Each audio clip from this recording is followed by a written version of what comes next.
안녕하세요. 잃지 않는 투자입니다. 저희 채널은 주식에 집중할 시간이 별로 없는 직장인을 위한 채널로 변동성이 적고 수익률이 좋은 레버리지 ETF와 소수 우량주에만 투자하는 채널입니다. 주식은 시기적절하게 매수 매도 타이밍을 잡는 것이 중요한데, 이를 위해서 신뢰성 높은 전문가의 전체 주식 시황을 전달하고 레버리지 ETF의 기술적 지표를 분석하여 매수 매도 타이밍을 잡는 데 도움을 드리고자 합니다. 직장인을 위한 주식 투자 전략을 알고 싶으신 분은 링크한 비디오를 참조하십시오. 예, 오늘의 시황입니다. 어제가 월요일인데요. 어제 나스닥이 1.53, S&P가 0.93 상승했습니다. 빅스 지수는 14.9로 코로나 이전 수준으로 지난주부터 계속 돌아와 있습니다. 그래서 굉장히 변동성이 적고요. 테슬라가 12일째 지금 연속 상승하고 있습니다. 저도 이게 굉장히 놀랍습니다. 테슬라가 작년에는 진짜 꼬나박을 때는 언젠데 이렇게 오르다는 거가 정말 상상이 안 갑니다. 어쨌든 저도 계속 지금 보유하고 있습니다. 그래서 테슬라가 이제 5일선이나 어느 정도 이렇게 고점에서 꺾이지 않는 한 계속 갖고 가시는 게 좋을 것 같습니다. 그 다음에 이제 6월 FOMC가 이제 내일인데요. 오늘 이제 밤에 이제 CPI가 발표가 되는데요. 대부분의 전문가들은 CPI를 예상하기를, 지난달에 이게 이제 CPI가 4.9가 나왔습니다. 여기 이제 도표를 보시면은 여기 4.9였죠, 지난달이. 쭉 이렇게 CPI가 내려온 걸 좀 볼 수가 있습니다. 그래서 이번 달은 한 4%대 전후, 잘하면 뭐 3%대까지 갈 수 있다는 뭐 전망도 나옵니다. 그래서 예상치가 전체적으로 부합을 한다고 합니다. 그래서 이번 FOMC는 무난하게 금리가 동결될 것으로 예측합니다. 물론 100%는 아닙니다. 주식에서 100%는 없습니다. 저와 이제 전문가들의 의견을 종합하고 저의 개인적인 판단도 거의 90%, 95%는 금리가 동결할 것 같습니다. 여러 가지 이유가 있는데요. 뭐 이제 CPI도 있지만은 사실 이제 금리가 좀 오르고 있습니다. 그러니까 시중 금리가 오르고 있기 때문에 여기서 FOMC가 더 금리를 올린다는 거는 언뜻 보면 좀 상상이 잘 안 갑니다. 그래서 저도 이제 여기에 좀 배팅을 하고 있습니다. 그 다음에 이제 레버리지 ETF 현황을 보면은요. 현재 지금 좀 이따가 제가 레버리지 ETF 그 기술적 지표들을 좀 볼 텐데, 전체적으로 그냥 보유하고 계시면 될 것 같습니다. 특별하게 파실 건 없고요. 지금 뭐 내일 뭐 굉장히 더 오를 수도 있고 이런 상황이기 때문에 뭐 조정이 생기더라도 아마 이번 주는 뭐 큰 조정이라기보다는 다음 주나 돼야지 좀 조정이 날 것 같습니다. 이제 ETF 중에서 상대적으로 나스닥과 코스닥, 그다음에 2차 전지가 강하기 때문에 만약 여러분들이 지금 뭐 이 ETF를 갖고 있지 않으시다 그러면은 지금 제가 말씀드린 나스닥, 코스닥, 2차 전지 ETF에 분할 매수해서 조금씩 들어가는 것도 좋을 것 같습니다.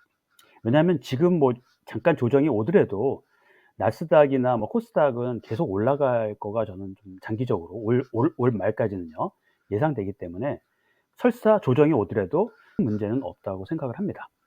다만 이렇게 좀 나눠서 한꺼번에 이렇게 왕창 하지 마시고요. 네. 그것만 조심하시면은 괜찮을 것 같습니다. 그다음에 요거는 이제 테슬라의 테슬라가 이제 계속 올라가는 이유를 좀 얘기한 어떤 7가지 이유인데요. 사실 이제 테슬라가 이렇게 계속 올라가다 보니까 이게 언제 떨어질 거냐. 저도 사실은 이제 뭐 위태위태하고 '이거 언제 팔아야 되나?' 막 이런 고민이 되긴 하는데, 근데 이게 호재가 계속 나오면은 이게 떨어지질 않습니다. 설사 막 조정이 오더라도 또 매수세가 달라붙기 때문에 다시 또 올라갈 확률이 높습니다. 그래서 호재가 없는 상태에서 이게 올라간다 그러면 떨어지지만은 이렇게 연속적으로 호재가 있는 상태에서는 좀처럼 떨어지기가 어렵습니다. 그리고 또 인제 원래 전고점 대비 테슬라가 상당히 사실 낮습니다, 다른 빅테크에 비해서. 애플이나 이런 것들은 이미 전고점을 넘어섰지만은 테슬라는 뭐 한참 전고점하고 떨어져 있습니다. 그래서 테슬라는 여러분이 만약에 갖고 계시다면은 그냥 보유하시는 것도 좋습니다.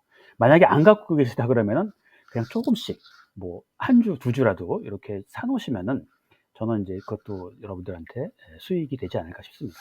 자, 그러면 인제 차트를 좀 보도록 하겠습니다. 나스닥 100 인데요.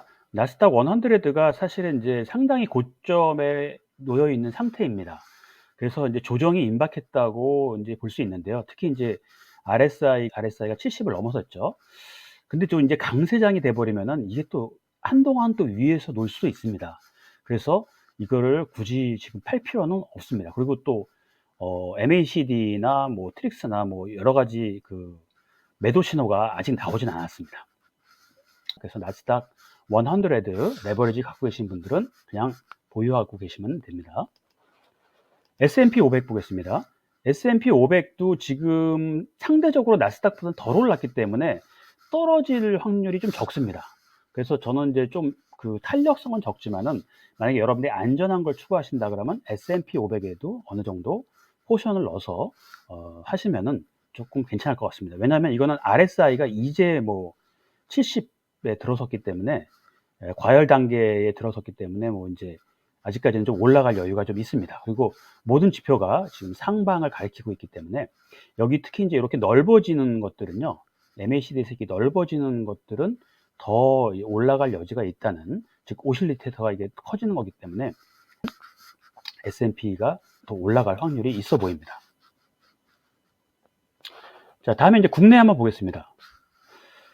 국내 코스피 같은 경우는 지금 이제 전고점을 넘어서 그 위로 달려가고 있는데, 오늘 같은 경우는 지금 14.71로 좀 오후에 좀 올라왔는데요.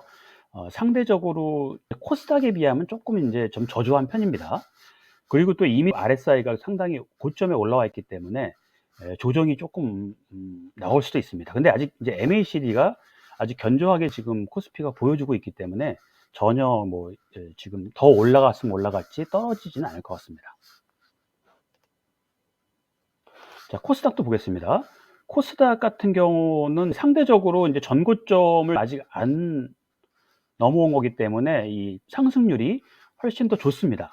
그래서 코스닥이 조금 상대적으로 코스피보다 낫고요.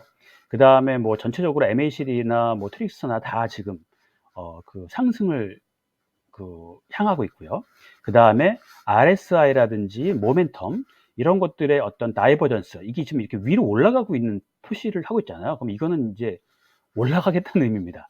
그래서 지금 뭐 코스닥은 지금 들어가셔도 뭐 조정이 철썩 오더라도 조정 올 땐 그때 파셔야 됩니다. 하지만 조정 올 때까지는 뭐 더 올라갈 것 같습니다. 자, 그 다음에 레버리지 ETF 조금 보겠습니다. 자, 2차 전지 뉴딜 레버리지 한번 보는데요.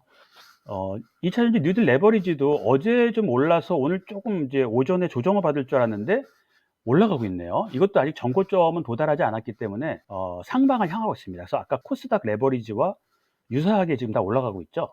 자, 그러면 여기서는 그냥 뭐 봅니다. 그냥 갖고 계시면은 계속 보유하시면 되고요. 아니면 지금 더 추가로 더 구매하신다 그러면은 조금 더 분할 매수로 구입하셔도 상관없습니다. 그 다음에 나스닥 100 레버리지, 아까 이제 제가 나스닥과 유사하게 움직입니다. 이것도 계속 많이 올라왔지만은 보유하시면 됩니다. 팡플러스도 마찬가지입니다. 팡플러스도 사실 굉장히 과열권에 있는데 여기 지금 RSI를 보시면은 이거 뭐 진작 사실 조정을 받았어야 되는데 계속 가고 있죠. 그래서 언젠가는 조정을 받겠지만은 아직은 아닌 것 같습니다. 근데 이 팡플러스 이 빅테크는 조정이 오면은 오히려 여러분들이 조금 더 사시는 것도 나쁘진 않습니다. 그냥 다시 올라갈 확률이 높기 때문입니다. 그다음에 필라델피아 반도체가 어느 정도 이제 조정을 보이고 다시 이제 오늘 상승하고 있습니다. 그래서 필라델피아 반도체는 조금 예측하기가 어려운데 현재 MACD나 이런 것들은 조정이 임박했다라는 것을 의미하긴 하는데요. 아직까지는 뭐 반도체 쪽이 강하다 보니까 만약에 여러분이 갖고 계시다 그러면 계속 보유, 구입하신다 그러면은 작은 포션으로 매입을 하시는 게 좋을 것 같습니다.